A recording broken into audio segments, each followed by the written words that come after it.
سارے مہینوں کے نام عربوں نے رکھے، محرم، صفر، ربیع الاول، ربیع الثانی، جمادی الاولی، جمادی الثانی، رجب، شعبان، رمضان، شوال، ذوالقعدہ، ذوالحج۔ اس میں جو رمضان ہے یہ نام اللہ نے رکھا، باقی مہینوں کے نام تو رکھے عربوں نے۔ پھر ان کی زبان پہ اللہ لایا رمضان، چونکہ ابھی تو دنیا بھی نہیں بنی تھی اور اللہ نے قرآن کی تلاوت فرمائی تھی، تو اس قرآن میں تھا شہر رمضان الذی انزل فیہ القرآن۔ تو رمضان کا نام اللہ نے پہلے سے چن رکھا تھا، پھر ان سے رکھوا دیا۔ رمضان کہتے ہیں رمض یرمز، جل جانا، جل جانا۔ رمضان کو رمضان کیوں کہتے ہیں؟ اس میں گناہ جل جاتے ہیں۔ مسلمان پہلا روزہ رکھتا ہے اور اس کے گناہ اللہ جلانا شروع کرتا ہے، اس کی بھوک پہ آس کی آگ میں گناہوں کو ڈالتا ہے، جلاتا ہے۔ آخر 29 رمضان یا 30 رمضان آخری رات اللہ تعالیٰ اس کی پچھلے سال کے سارے گناہ معاف فرما دیتا ہے۔ تو اس کو اس سے تشبیہ دی گئی کہ جیسے جلنے سے چیز ختم ہو جاتی ہے، رمضان کے روزے کی بھوک اور پیاس کی تپش سے اللہ تعالیٰ پچھلے سال کے سارے گناہوں کو معاف فرما دیتا ہے۔ تو ہم نے رمضان میں شروع کی کہ یہ رحمتوں کا مہینہ، ہر چیز کی برکت کا مہینہ، ہر شے کی اللہ کی طرف سے فراوانی اس میں ہے، علم کی بھی، ہدایت کی بھی، رزق کی بھی۔ پھر اللہ نے اس مہینے کا نام خود رکھا شہر رمضان، شہر رمضان۔ اس میں شب قدر رکھی، اس میں رات کی ایک نماز۔ اچھا، پہلی امتوں پہ روزہ فرض تھا افطاری سے افطاری، افطاری سے افطاری، بہت شدید تھا، 24 گھنٹے کا روزہ۔ بس افطاری کے بعد آنکھ لگ جاتی تو روزہ اگلا شروع ہو جاتا۔ تو ہم پر بھی پہلے ایسے ہی روزہ اترا، افطاری سے افطاری۔ تو ابن سرمہ رضی اللہ تعالی عنہ اونٹ چرانے والے تھے، وہ شام کو لوٹے تو بیوی سے پوچھا کوئی افطاری کا سامان ہے؟ انہوں نے کہا ہے تو نہیں، میں کہیں سے لے آتی ہوں۔ وہ گئیں افطاری کا کوئی سامان لینے، ان کو تھوڑی دیر ہو گئی اور ان کی آنکھ لگ گئی، تھکے ہوئے تھے، سورج ڈوب گیا۔ جب وہ آئیں تو ان نے کہا ہائے سرمہ تو ہلاک ہو گیا۔ کیا ہوا؟ کہا اگلا روزہ شروع ہو کیونکہ تیری آنکھ لگ گئی۔ تو انہوں نے کہا چلو کوئی بات نہیں، لیکن ظہر کے وقت بے ہوش ہو گئے۔ ایک روایت میں آتا ہے نماز پڑھنے آئے اور گر گئے، اور ایک میں آتا ہے گھر میں بے ہوش ہوئے۔ تو جو بھی صورتحال تھی اللہ کے نبی کو پتہ چلا۔ کیا ہوا؟ سرمہ کہا جی وہ افطاری کر نہیں سکے تو روزہ شروع ہو گیا تو بے ہوش ہو گئے۔ تو اللہ کے نبی رنجیدہ ہوئے تو اللہ تعالیٰ نے قرآن اتار دیا، چلو میرے محبوب ساری رات کھاؤ حتی یتبین لکم الخیط الابیض من الخیط الاسود من الفجر، کہ میرے محبوب صبح صادق تک آپ کی امت کو اجازت ہے، کھاؤ۔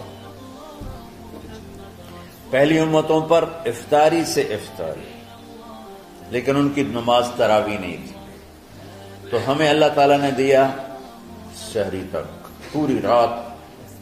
اچھا، ایک صحابی آئے، یا رسول اللہ میں تو مارا گیا۔ آپ نے کہا کیا ہوا؟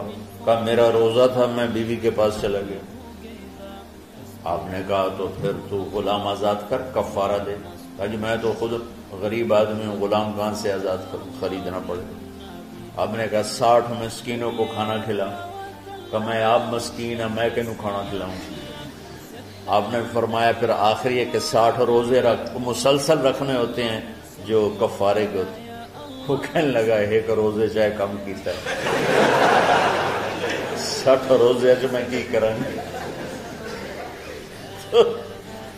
آپ نے فرمایا اچھا ٹھیک ہے بیٹھ جاؤ۔ بیٹھ گئے۔ تھوڑی دیر ہوئی تو ایک انصاری صحابی کھجوروں کا ٹوکرا لے کر آیا کہ یا رسول اللہ یہ صدقے کی کھجوریں تقسیم فرما دیں۔ تو آپ نے فرمایا بھائی وہ کدھر ہو؟ کہا جی بیٹھا ہوں۔ آپ نے کہا ادھر آ، یہ کھجوریں لے جا اور 60 گھروں میں تقسیم کر دے۔ سبحان اللہ، اللہ نے اس امت کو لاڈ لڈائے ہیں، یہ اللہ کی لاڈلی امت۔ عجیب واقعہ یہ، کہنے لگا یا رسول اللہ، اللہ کی قسم مدینے میں مجھ سے غریب کوئی نہیں، آپ ایسا کرو یہ میرا کفارہ مجھے ہی صدقہ کر دو۔ تو آپ اتنا ہنسے کہ یہ آخری دانت نظر آنے لگے۔ بہت کم ایسا ہوتا تھا، فضحك حتى بدت نواجذه، ایسا ہنسنا آپ کبھی کبھی ہنستے تھے کہ آخری دانت پورا منہ کھل جائے، تو آپ اتنا ہنسے کہ آخری دانت تک نظر آنے لگے۔ تو آپ نے کہا اچھا جا لے جا تیرے واسطے، لیکن یہ صرف تیرے لیے اور کسی کے لیے نہیں۔ تو جب ایسی خیانت ہوئی تو اللہ تعالیٰ نے دوسرا حکم بھی اتار دیا، باشروہن، کہ تمہارے لیے بیوی بھی حلال ہے، کھانا بھی حلال ہے جب تک صبح صادق نہیں ہو جاتی۔ لیکن اللہ نے ہمیں ایک نماز عطا فرما دی جس کو ہم آج صلاۃ التراویح کہتے ہیں۔ میرے نبی کے زمانے میں اسے قیام اللیل کہا جاتا تھا۔ تراویح کا نام کب پڑا اس کا تو مجھے پتہ نہیں، کہیں نہ کہیں لکھا ہوگا، لیکن صحابہ کے دور میں اس نماز کا نام تھا قیام اللیل۔ اس لیے حضرت عائشہ رضی اللہ تعالیٰ عنہ کی روایت ہے جس سے 8 رکعت والے حضرات استدلال کرتے ہیں کہ رمضان اور غیر رمضان میں اس کو امام بخاری نے قیام اللیل کا ہی عنوان دیا ہے، آپ نے 11 رکعت سے زیادہ نماز نہیں پڑھی۔ ایک ضعیف روایت میں ہے کہ آپ نے 3 دن پڑھائی نماز، یہ تو صحیح روایت ہے۔ کتنی رکعت پڑھائی؟ تو ایک ضعیف روایت میں ہے کہ 20 رکعت پڑھائی۔ اچھا، ضعیف روایت سے عبادت ثابت نہیں ہو سکتی حکم شرعی۔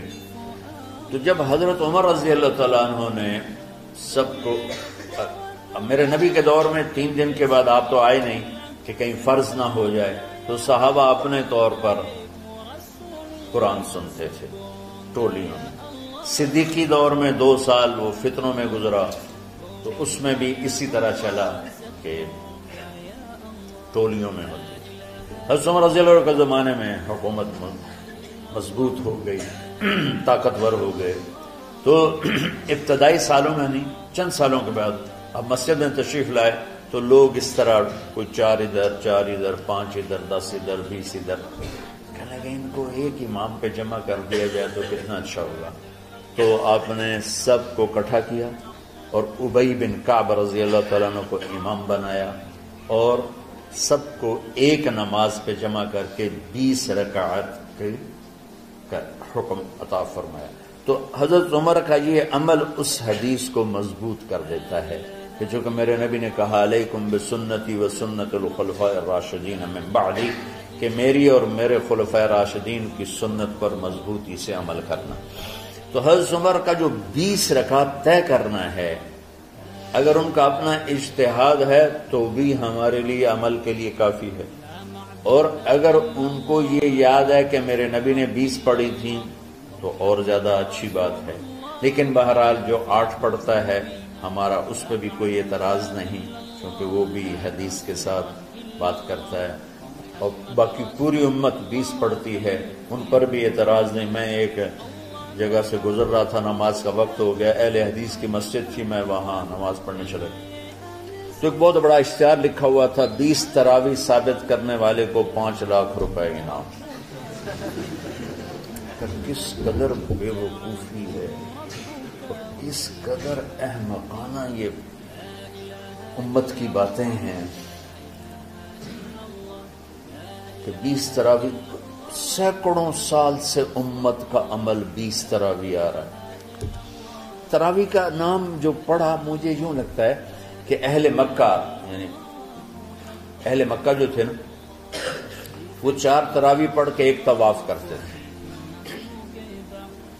تو وہ آرام کے لیے ہوتا، ترویحہ آرام، تھوڑی دیر کا آرام۔ تو 4 تراویح کے بعد ایک طواف کرتے تھے، وہ چھوٹا سا طواف 10 منٹ میں ختم ہو جاتا تھا، اور پھر 4 تراویح پڑھتے تھے، پھر طواف کرتے تھے، پھر 4 پڑھتے تھے، پھر طواف کرتے تھے۔ یہ صحابہ کے تھوڑے بعد کے دور کی بات۔ تو مدینے والوں کو پتہ چلا کہ مکے والے تو یہ کرتے ہیں، وہ کہنے لگے اساں کی کریے، انہوں نے کہا اسی 40 تراویح پڑھا، 40 رکعت، وہ 40 رکعت پڑھتے تھے۔ تو نوافل میں کوئی سختی نہیں کہ بھائی 8 سے زیادہ نہیں پڑھنی، بدعت ہو جائے گی، اور 20 پڑھنا بدعت ہے، یہ سب جہالت کی بات ہے۔ اور یہ 8 پڑھ رہے ہیں یہ غلط ہے، یہ بھی حماقت کی بات ہے۔ جو صحیح حدیث سے دلیل پکڑ کے کوئی عمل کرتا ہو تو بھائیو اس سے بحث نہ کیا کرو، مناظرہ نہ کیا کرو، یہ بہت نادانی والی بات۔ آج کل جو یہ ہمارے افطاری کے اوقات ہیں، یہ سورج ڈوبنے کے بھی 2-2.5 منٹ بعد کے ہیں کہ احتیاطاً، ٹھیک ہے چلو احتیاط کر لو کوئی مسئلہ نہیں، لیکن اصل ہے ادھر چونکہ اب سورج ہمیں نظر ہی نہیں آتا ہے، اس طرح ہم گھرے ہوئے ہیں شہروں میں، دیہاتوں میں بھی اب اس طرح کا ماحول ہے کہ وہ نظر نہیں آتا ہے، تو بہتر کہ ادھر سورج غائب ہو ادھر لقمہ منہ میں جائے، لیکن یہ تب ہے جب آپ نظر آ رہا ہو۔ اب جب آپ یہاں بیٹھے ہو حسنین میں تو یہاں تو کوئی سورج نظر نہیں آئے گا، یہاں تو منار ہی نظر آئے گا، تو لہذا احتیاط ٹھیک۔ ہمارے اہل حدیث بھائی وہ 2 منٹ پہلے ہم سے افطار کرتے ہیں، وہ بڑی اچھی بات ہے کہ سورج کے غروب ہونے کا جو اصل وقت ہے اس کے ساتھ ہی افطار کرنا۔ اور سحری میں ایک واقعہ سناتا ہوں، آپ سحری کھا رہے تھے، بکرے کی سری پکی ہوئی تھی، تو مولا علی رضی اللہ تعالیٰ عنہ اور عرباض بن ساریہ رضی اللہ تعالیٰ عنہ آپ کے ساتھ کھانا کھا رہے تھے، تو حضرت بلال آئے، یا رسول اللہ وقت ختم ہو گیا ہے، میں اذان دینے جا رہا ہوں، آپ برائے مہربانی کھانا پینا بند کریں، اور یہ کہہ کر چلے گئے۔ چھت ایک انصاری عورت تھی، اس کے گھر کی چھت پہ چڑھ کے اذان دیتے تھے، چڑھنے لگے تو پھر واپس آئے کہ دیکھوں اللہ کے نبی نے کھانا چھوڑ دیا یا نہیں، آ کے دیکھا تو وہ کھا رہے تھے، انہوں نے کہا یا رسول اللہ واللہ لقد اصبحت، یا رسول اللہ اللہ کی قسم سحری کا وقت ختم ہو گیا، صبح ہو گئی، تو آپ نے ہاتھ پیچھے کر لیا، کہہ رہے تیرا بھلا ہو بلال، ابھی وقت باقی تھا، تیرے قسم کھانے پر اللہ نے اس کو پہلے نکال دیا کہ تیری قسم کہیں جھوٹی نہ پڑ جائے۔ تو حضرت علی نے فرمایا کہ اگر بلال قسم نہ کھاتے تو جب تک میرے نبی کھاتے رہتے صبح صادق نہیں ہونی تھی، تو بالکل آخری وقت میں آپ کھاتے تھے تاکہ کم سے کم وقت امت پہ بھوک کا آئے۔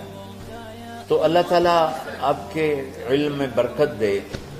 رمضان علم کا مہینہ ہے، سونے کا نہیں ہے، کھانے کا نہیں ہے، سموسے پکوڑے کا نہیں ہے، رمضان علم کا مہینہ۔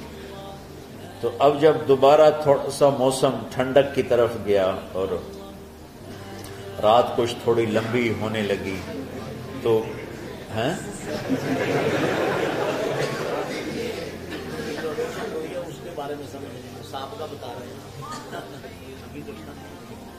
نہیں، مئی میں روزے آ رہے ہیں نا، گرمی تو ہے لیکن وہ جون والے روزے تو نہیں ہیں نا، جون کے روزے۔ آپ لوگ جوانوں، میں میرے جیسا کوئی آدمی کرے عذر بہانا تو ٹھیک ہے، اور پھر سحری کر کے اور فجر کی نماز کے بعد آرام ہوتا ہے، تھوڑی روٹین تبدیل ہوتی ہے، لیکن یہ دنیا مشقت کی اٹھانے کی جگہ ہے۔ بس رمضان کی سب سے بڑی تیاری کیا ہے کہ اپنے دلوں کو صاف کر لو پہلے سے۔ شعبان کی سب سے بڑی تیاری کیا ہے کہ اپنے دلوں کو صاف کر لو، کہ جس دل میں نفرت ہو، بغض ہو، کسی کے لیے غصہ ہو، کسی کے لیے کیا کیا جذبے ہوں، دل صاف کرنا۔ شب قدر اس میں ہے، اللہ کا عرش پہلے آسمانوں پر ہے، سارا دن ساری رات اللہ کے اعلان ہو رہے ہیں، کوئی بخشش چاہنے والا، کوئی معافی چاہنے والا، کوئی رزق چاہنے والا، کوئی ہدایت چاہنے والا، کوئی شفا چاہنے والا، اور فرشتوں کے اعلان ہو رہے ہیں، بھلائی کرنے والے آگے بڑھ، برائی کرنے والے بس کر دے۔ تو جو رحمت رمضان میں، میرے نبی نے فرمایا اگر میری امت کو پتہ چل جائے کہ رمضان کیا ہے تو یہ تمنا کریں گے کہ کاش سارا سال ہی رمضان ہو۔ تو ہم نے نظام بنایا ہوا ہے، لوگ وہ کر رہے ہیں، وہ روزانہ جھاڑو دیتے ہیں۔ تمہارا دل ایک آنگن ہے، ایک صحن ہے، اس میں بغض، نفرت، حسد، پتہ نہیں کیا کیا گندگیاں آئیں گی اور آتی رہیں گی۔ بچوں ایک کام کرو، جھاڑو پکڑ لو، صاف کرو۔ یا اللہ معاملہ تجھ سے کرنا ہے، لوگوں سے نہیں۔ کسی نے برا کہا، کسی نے غیبت کی، کسی نے گالی دی، کسی نے دھکا دیا، کسی نے حق مارا، کسی نے کچھ کیا، یا اللہ تیرے سپرد میں نے اپنے دل کو سب سے صاف کیا، میں نے اپنے دل کو سب سے صاف کیا۔ یہ اتنی بڑی عبادت ہے کہ بڑے بڑے نفلوں والے، تہجد والے، حج عمرے روزے والے تمہیں نہیں پکڑ سکے، کیونکہ اس کا کرنے والا دنیا میں کوئی نہیں۔ نفل پڑھنے والے تو بے شمار ہیں، عمرے کرنے والے بے شمار ہیں، علماء بے شمار ہیں، حاجی بے شمار ہیں، سخاوت کرنے والے بے شمار ہیں، لیکن اس ٹکڑے کو صاف کرنے والا لاکھوں میں ایک بھی نہیں۔ مشکل کام، آپ یہ سیکھ لیں، صاف کرو، صاف کرو، صاف کرو۔ یہ رمضان کی سب سے بڑی تیاری۔ جس دل میں بغض بھرا ہو، نفرت بھری ہو، حسد بھرا ہو، کینہ بھرا ہو، اس میں خاک آئے، اس میں تو علم کی ایک کرن بھی نہیں آئے۔ زبان سے چاہے جتنے مرضی موتی بکھیرے، دل اس کا اندھا ہوگا۔ لا تعمل ابصار ولكن تعمل القلوب التي في الصدور۔ یہ آنکھوں سے اندھے نہیں، دل سے اندھے ہیں۔ تو ساری امت سے کہتا ہوں، رمضان کا استقبال کرو، دلوں کو صاف کر کے، نفرتوں کو مٹا کے، مذہبی نفرت، دنیاوی نفرت، رشتوں کی نفرت، بول چال کی نفرت، سیاست کی نفرت، لین دین کی نفرت، ان سب سے اپنے دل کو صاف کرو، تاکہ رمضان میں اللہ نے علم اتارا، اللہ تعالیٰ آپ کو علم عطا فرمائے، اور باقی لوگ جو عام دنیا میں زندگی گزار رہے ہیں ان کے دلوں میں اللہ رمضان کا نور اتارے، اور ہدایت کا نور اتارے۔ یہ سب سے بڑی تیاری ہے اس کی۔ اور آپ میں جو حفاظ ہیں وہ ترتیب بناؤ، آپ کے اعزازے بنائیں گے، آپ الگ الگ اپنا یہاں ٹولیوں میں بٹ کے، جیسے ماشاءاللہ پہلے ہوتا تھا، اپنا قرآن سناؤ، 10 دن میں سناؤ، ہفتہ میں سناؤ، 20 دن میں سناؤ، 3 دن میں سناؤ، تمہاری مرضی ہے، لیکن یہاں فضا بنے، چاروں طرف قرآن پڑھا جا رہا ہو، تو ایسے صرف دیکھ کر ہی ایمان تازہ ہو جاتا ہے۔ تو جو آپ میں حفاظ ہیں وہ غافل نہ ہونا کہ نو جی میں نے تو اب یاد نہیں ہے، بھول گئے تو الگ بات ہے، کوئی کچا پکا ہے تو اس کے لیے تیاری کر کے سناؤ، کسی اچھے حافظ کو ساتھ لے کر، کچھ وہ سنائے، کوئی یہ سنائے، اس طرح کر کے، کوئی ضروری نہیں تراویح میں ختم ہو، نفلوں میں اسے کر لو، لیکن حفاظ کوشش کرو کہ قرآن زبان سے ادا ہو جائے۔ رمضان میں جو قرآن سناتا رہتا ہے اسے ساری زندگی قرآن یاد رہتا ہے، اور کسی سے گلہ ہے، غصہ ہے، ناراضگی ہے، کسی سے بولتے نہیں ہو۔ ابھی سے شعبان آ چکا ہے، آپ شعبان سے رمضان کی تیاری شروع فرما دیتے تھے، تو اس کی تیاری کیا ہے؟ وہ دلوں کو صاف کرو، معاف کرو، معافی مانگو، تمہارا قصور نہیں پھر بھی معافی مانگ لو، دلوں کو صاف کرو، اور اللہ سے سخاوت مانگو کہ اللہ کو سخی بھی پسند ہے اور صاف دل والا بھی پسند ہے۔